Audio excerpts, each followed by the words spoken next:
our thinking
Moldova, and somewhere after 3, 4, 5 months, it finally will get on that shelf.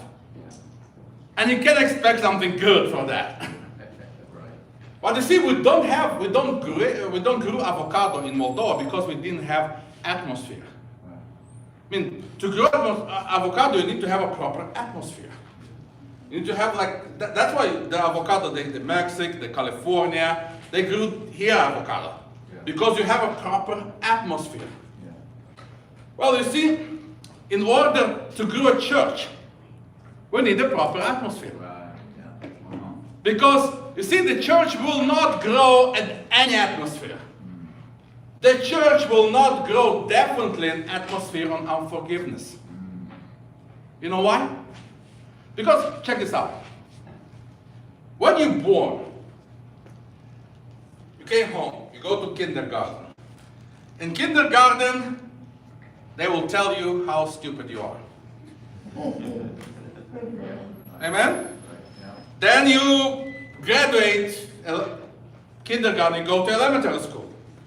In elementary school, they'll tell you how stupid you are. You go to high school to figure out how stupid you are. Then you'll go to college for those smart professors. They will tell you by their own look how stupid you are. So finally you get to the job.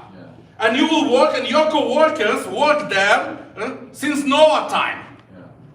And they're looking at you and telling you how stupid you are. Is it true?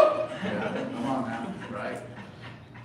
And now, just imagine, you get this flyer to get to the church. And God forbid to come to church. The religious one. Because the religious, you know what is religion? Religion is, come this morning and I'll tell you 5 things is wrong with you. Come this night, I will tell you another 5 things that's wrong with you. Otherwise, how stupid you are. So you better just pay us money and stay there. Even you cannot come, you know. That's religion. That's why people hate religion. They don't need another extra place to find out how stupid they are. But you see, there's a difference. When you come to church and you are accepted. And again, you see, it's not a sermon, let's cover the sin. No, but as a person, I see hope in you. I'm glad you are here. I don't care what you did in the past. I'm caring about your future that can be changed here. And this is atmosphere of forgiveness. Well, you see, there is a situation of disturbance. We have all. How many of you like the promises of Jesus? I mean, we love them. That there's even the people right now, they're printing the books only with the promises because they hate the Bible. They just give me the promises, give me the promises. Well, I was checking those books. This promise is not there. I wonder why. You know what the promise? Luke 17:1. Then he said to the disciple, it's impossible that no offense should come. Jesus promises this. That means it's for sure. It's not if, it's when offense will come. All of us will be offended. Today, many of you will be offended.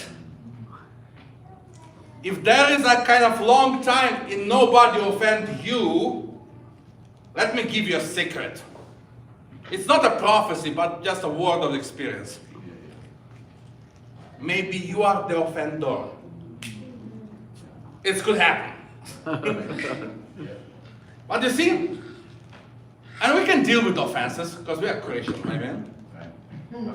You come to the church, and here is this new believer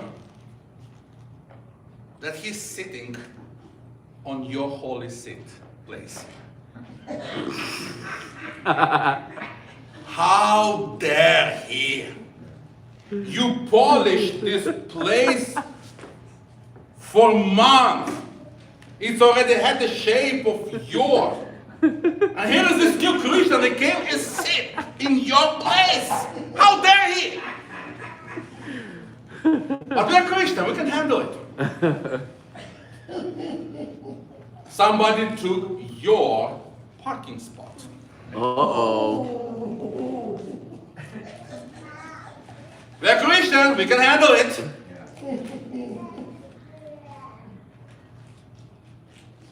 And it's okay, but you see, I'm a little laughing, but I would like to tell you that all offense will be like this. But you see, there is a reason why there is an empty space here. I was pastoring for 15 years, mostly teenagers from orphanage, from destroyed families. I was checking one time in Moldova, from 60 people, I had just one man who had mother and father. Wow. All the rest were from destroyed family. Wow. There's a lot of bitterness there. You know you need how to advise people. You need to forgive God. You need to forgive sisters. Let it go. What you will advise to a 5-year girl that she is raped by her own grandparent? When she go to her mom says it's your problem. How to deal with this girl?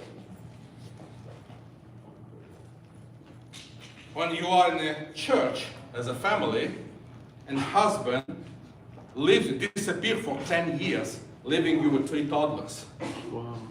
You are growing those toddlers, finally you buy a house, he appears after 10 years, and your pastor, thank God it's not our fellowship, they come to our fellowship. Tell that he's your husband, you need to accept him. He is demanding respect from the kids that hate him. And in the meantime, taking a lot of crazy loans, buying new phones, so now the house is under arrest. What to tell to this lady? How about living in an orphanage as a 12 years boy? You're raped constantly, and then you are sold to the college from the second grades or different grades for a pack of cigarettes. These are real stories. And as a pastor, I need to tell them, bro or sister, you need to forgive. It's not that easy. It's not that easy as with a chair. That's why I say I hate this sermon. Because I would like to have exceptions. Some situations are cruel. We live in a cruel and bitter world. That evil of this world is almost unimaginary. How evil this world can be. Right now in Ukraine is the war. In this war, atrocities is just over imagination. Sometimes you think, okay, this is the end of evil. It could not be more evil than that. And you hear the next story. You just figure out, no, it could be evil. It could be worse. You see men upset and are upset by other people. Families where the atmosphere of anger, non-stop somebody is angry. Here, fear comes, somebody will upset you. Jesus comes with the solution for this troubled time. Forgiveness, as I say, it's the only solution Jesus has for our life's troubles. He invented this. It's not from, because it's easier for us to say, okay, yeah, I'm a forgiving person. I know how to forgive. Yeah. As long as like chair, parking spot. It's calm nature, okay. It's not because we are so good, just because we are nice people. Right. But when the real offense comes, we are impossible to forgive. It's not in our DNA. When hurt is strong, we are looking for righteousness. We are looking for paying back. This is our nature. This is why forgiveness doesn't come from people. Jesus, before the foundation of the world, he invented forgiveness. You see, Jesus gave us grace and mercy. You know the difference between grace and mercy? Grace, it's when God does not give us what we deserve. Mercy, grace is God give us what we not deserve. Mercy, he does not give us what we deserve. See, for God to not destroy us by his wrath because of our sin, he invented forgiveness and grace. Ephesians 1:7. In him we have redemption through his blood, the forgiveness of sin, according to the riches of his grace. Oh, really interesting how he described this forgiveness. Because here in our text, he gives us the key how to have a life of forgiveness. Well, many of you did that mathematics already, 70 multiplied 7, it's 490. Many of you know, it's not new information, yeah? But let's relate this to our days. How much that is 490 times to forgive. Let's take a day, 24 hours. In that day, we need to sleep 7 hours. Okay, I'll repeat for teenagers. It's good for you to sleep 7 hours. Yeah. Not 4, not 5, not staying in your gadget, whatsoever. 7 is good, trust me. But it leaves us with another 17 hours that somebody can upset you. Well, 17 hours is 1,020 minutes. Divide by 490. You need to forgive every 2 minutes. That's intense. Can we do it more intense? I need to forgive my wife every 2 minutes. But I don't live only with my wife. There's 2 other daughters. I need to forgive them also every 2 minutes. I need to forgive people around me every 2 minutes. So if you calculate actually what Jesus is telling us, we need to adopt an atmosphere of forgiveness. An atmosphere when you have time to say just, forgive you. You need to breathe forgiveness. That's the whole time you need to have. Yeah. In the moment the offense comes, the very next breath you take, you need to say, forgive you. Try it. Especially on Sunday morning. Say, forgive you. Forgive me. Now, turn your right side and say, I forgive you. Forgive you. Turn to the left side. Say the same. Forgive you. How do you feel better? Some of you was, thank you. Finally. She tell that. You need to have this atmosphere of forgiveness. Because you see, the problem that Satan will put, and we're correlating with this big offense, small offense. So we are rather forgive the small offenses to keep the strong one. Because we are thinking how badly we've been offended.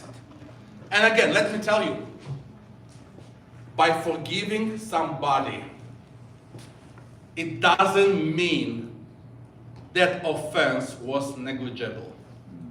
It was a small offense. No. Sometimes, listen, many times, you'll need those people, offenders, will need to spend some years in the jail. Sometimes by the law, those people will need to go to capital punishment. But it doesn't work or change our forgiveness. Listen, by forgiving, I say, I refuse to be God. Because actually, this is the problem. When we hold bitterness, we say, I will not forgive you. We become a judge of human souls. And there is only one judge of human souls, the one who created the human souls, the God himself. When we are not forgiving, we're putting ourselves on the throne of God. We're saying, I am God and I decide over other human souls. Listen, it's a bad place to sit on the throne of God. There's only one being that can sit on that throne. It's God himself. And every time when we are holding forgiveness, we're saying, I am as God. And if you declare yourself as God, you will not be, God cannot forgive you. He paid for human being. His blood was shed. But if you hold forgiveness, he can't forgive you. It's impossible. That's why you can come to church, you can know all the knowledge. But holding to forgiveness, to not forgive people, will lead you to hell. From the church here.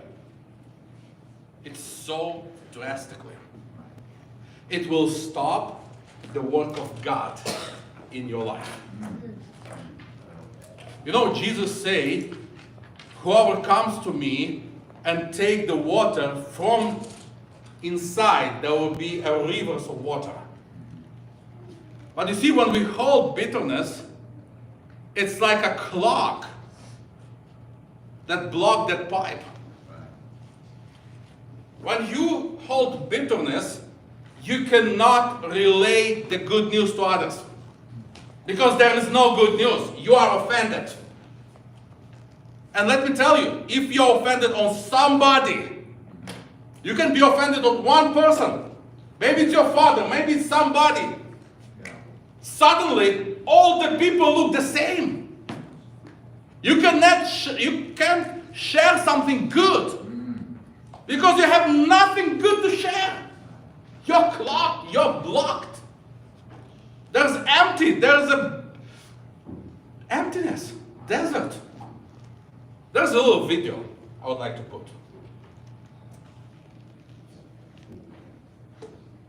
How forgiveness and unforgiveness work. I like this.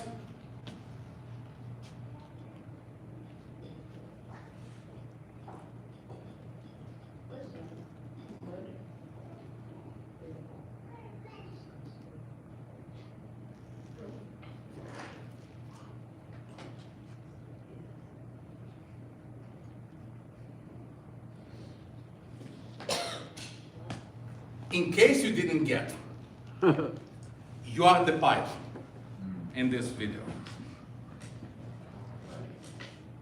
God gives you a dimension to be a blessing, to bring that water. But unforgiveness totally drain you, block you. You can't give it forward. You're just stuck. That's why we need to put this atmosphere of forgiveness. Because God, you see, God is smart. Amen to that. Amen. Much smarter than us. He knew that if we have time, we'll start to weight the offense. Which one is big, which one is small. And we cannot work this. Our strategy should be First, I forgive you, and then we'll figure out.